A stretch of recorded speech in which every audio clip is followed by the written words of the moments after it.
Every phone touts their value, but the Pixel 8a shows us why it's the best cheap phone on the market with its intelligent AI features, charming design, and class-leading software support.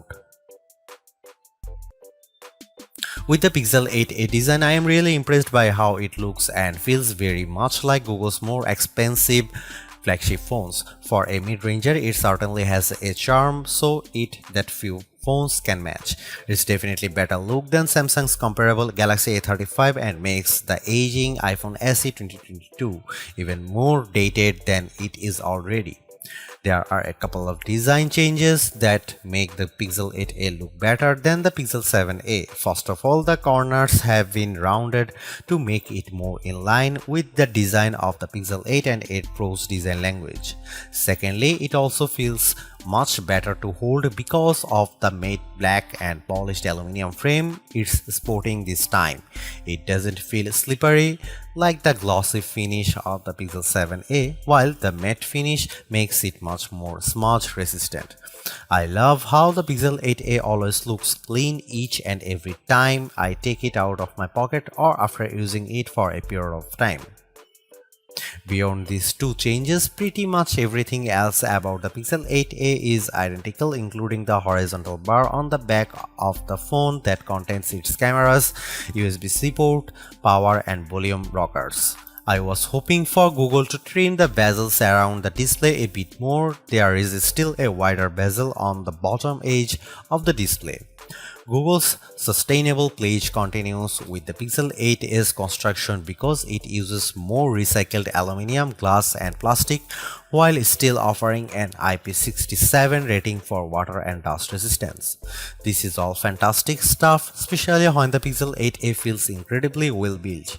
If my Pixel 8 Pro long-term review is any indication, I suspect the Pixel 7a to hold up just as well. Google's not the first nor the last phone maker to claim extreme brightness with its displays, and while some claims may seem a bit outrageous, I am happy to report that the Pixel 8a at least delivers a brighter screen compared to the Pixel 7a with its 6.1-inch OLED with a resolution of 2400 by 1800 pixels. It adopts the same display technology found with the Pixel 8, an actual display that Google claims can reach a peak brightness of 2000 nits. Our lab testing reveals a peak brightness output 1378 nits and 1350 nits with HDR content.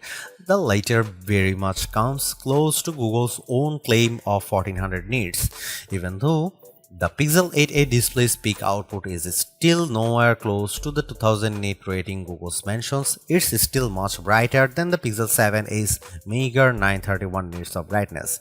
I watched a bunch of 4K HDR videos outside on a sunny day and could still make them out. Another display improvement pertains to the Pixel 8's dynamic 120Hz display refresh rate, up from the Pixel 7's 90Hz refresh rate.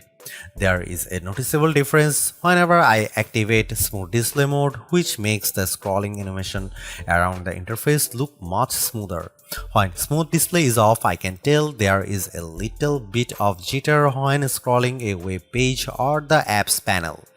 When it comes to the stuff I use my phone for, the 6.1-inch actual display gets the job done. The OLED panel offers wide viewing angles that doesn't distort the screen in any way, while its rich and vibrant color palette makes watching trailers like pricier such a visual feast to the eyes.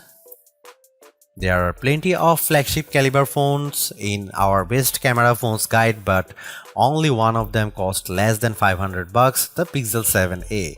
That phone earns the title of best camera phone value, so it's not all that out of the question for the Pixel 8a to continue the trend. On paper, the Pixel 8a is rocking a dual camera arrangement that consists of a 64 megapixel main camera paired with 13 megapixel ultra wide along with 13 megapixel selfie camera on the front. These rear cameras are no different from before, but technically the front camera has a wider 96.5 degree field of view to better fit more people into the frame for group shots.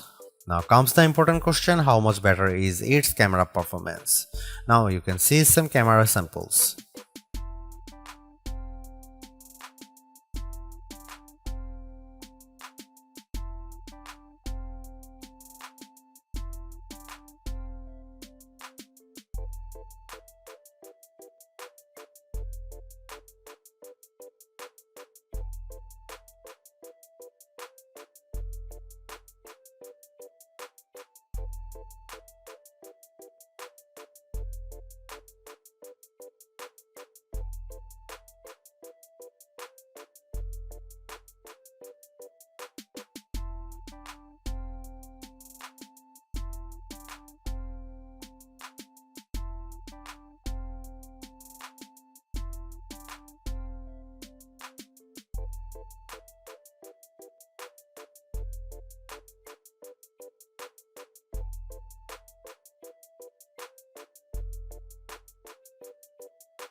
It's no surprise that the Pixel 8a gains the same Tensor G3 chip that powers the Pixel 8 and 8 Pro, which makes the mid-range phone even more compelling given how it's so close in price to the Pixel 8.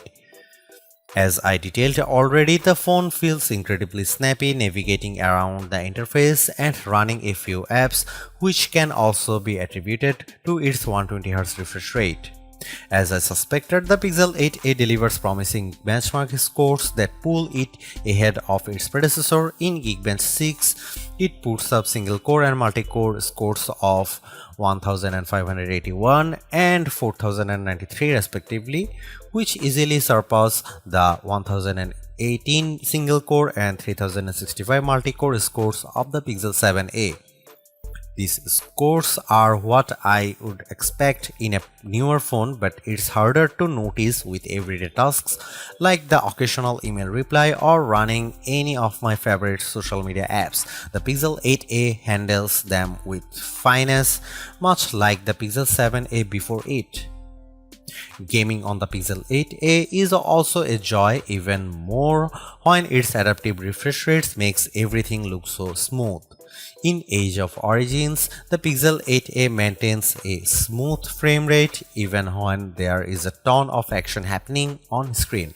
On some other phones, I usually see a drop in frame rate during battle scenes, but this kept pace with the action, just as good as my Pixel 8 Pro.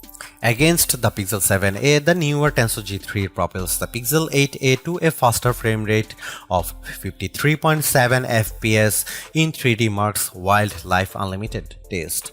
In contrast, the Pixel 7a reaches 41.1 fps running the same test. The only oddity relates to how the Pixel 8a doesn't make any improvement over the Pixel 7a when it comes to rendering video with Adobe Premiere Rush. It clocks in the same time of 56 seconds as the Pixel 7a before it. Indeed, the benchmark scores show that the newest Pixel on the block is no slouch for a mid-range phone. And you know what? That's one of the reasons why I love it. Not only is it able to keep a steady frame rate with all the games I play, but it really says something about experiencing a 120Hz refresh rate on a mid phone. Everything just feels fluid.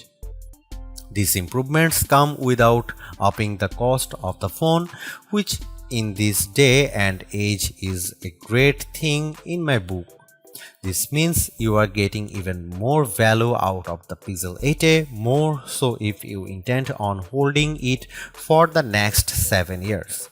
I am not one to shell out $1000 plus for a phone, which is why this is the phone I would buy with my own money.